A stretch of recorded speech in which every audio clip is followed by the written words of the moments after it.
দুইজন কোনোদিনও চারজনকে হত্যা করতে পারেন না। দুইজন হত্যা করলো, সাথে সাথে আসলো, তাহলে কারেন্টের পোলের কারেন্টকে লাইন কাটলো, এই লোকটি কে? আমরা এটার একটা সুষ্ঠু বিচার কামনা করছি। রংপুরে শিক্ষক গণপতি চক্রবর্তী সহ সপরিবারে 4 জনকে হত্যার প্রতিবাদে আন্দোলনে মুখর নগরী। সড়ক অবরোধ, মৌন মিছিল ও মানববন্ধনের পাশাপাশি বিক্ষোভ কর্মসূচি পালন করছে শিক্ষার্থী, সহকর্মী ও বিভিন্ন শ্রেণী পেশার মানুষ।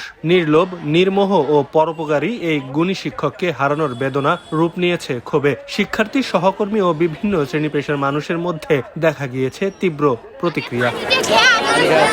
হত্যাকাণ্ড নিয়ে পুলিশের প্রাথমিক বর্ণনাতেও সন্দেহের কথা বলেছে গণপতি চক্রবর্তীর সহকর্মী সহ সচেতন মহলের প্রতিনিধিরাও। তাদের অভিযোগ, ঘটনার সময় বিদ্যুৎ সংযোগ বিচ্ছিন্ন হওয়া, 2 জনের হাতে 4 জনের হত্যাকাণ্ড, অথচ প্রতিবেশীদের কোনো সাড়া শব্দ না পাওয়া, সবকিছুই তদন্তের আওতায় আনা প্রয়োজন। পুলিশ 2 জনকে গ্রেপ্তার করেছে, তাদেরকে যে নাটক সাজিয়েছে, 2 জন কোনোদিনও 4 জনকে হত্যা করতে পারেন না। কারণ তারা বলছে যে সেখানে তারা খেজুর খেয়েছে, শশা খেয়েছে, গোসল করছে, ভেতর থেকে লাগাই দিছে। এই 2 জন কখনোই তারা সম্ভব না। আমাদের প্রশ্ন যে 2 জন হত্যা করলো, সাথে সাথে আসলো, তাহলে কারেন্টের পোলের কারেন্টকে লাইন কাটলো, এই লোকটি কে?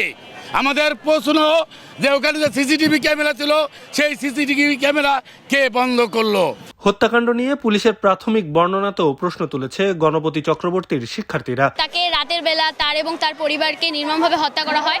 আমরা এই বিচারের দাবিতে আজকে রাস্তা অবরোধ করে দাঁড়িয়েছি। আমরা এটার একটা সুষ্ঠু বিচার কামনা করছি। অবরোধ করছি, আমাদের টিচারকে হত্যা করা হয়েছে, আমাদের সহপাঠীকে হত্যা করা হয়েছে, ওকে সহ পরিবারের খুন করা হয়েছে, এই জন্য আমরা রাস্তা অবরোধ করেছি। তার মন মানসিকতা অনেক ভালো ছিল। তার বাবা যেমন ছিল, তার ওইও ছিল সেমন। আমরা এখন হত্যাকাণ্ডের বিচার চাই। গতবার বৃহস্পতিবার রাতে রংপুর নগরের কামাল কাচনা এলাকায় নিজ বাসায় সপরিবারে খুন হন অবসরপ্রাপ্ত শিক্ষক গণপতি চক্রবর্তী, তার স্ত্রী প্রীতিলতা চক্রবর্তী, ছেলে আয়ুষ ও মেয়ে আগমনী।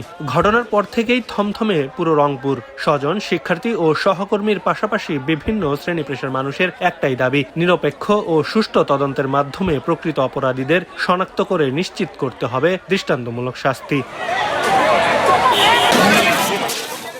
খবরের কাগজ, নিখাত, নির্ভীক, নিরপেক্ষ।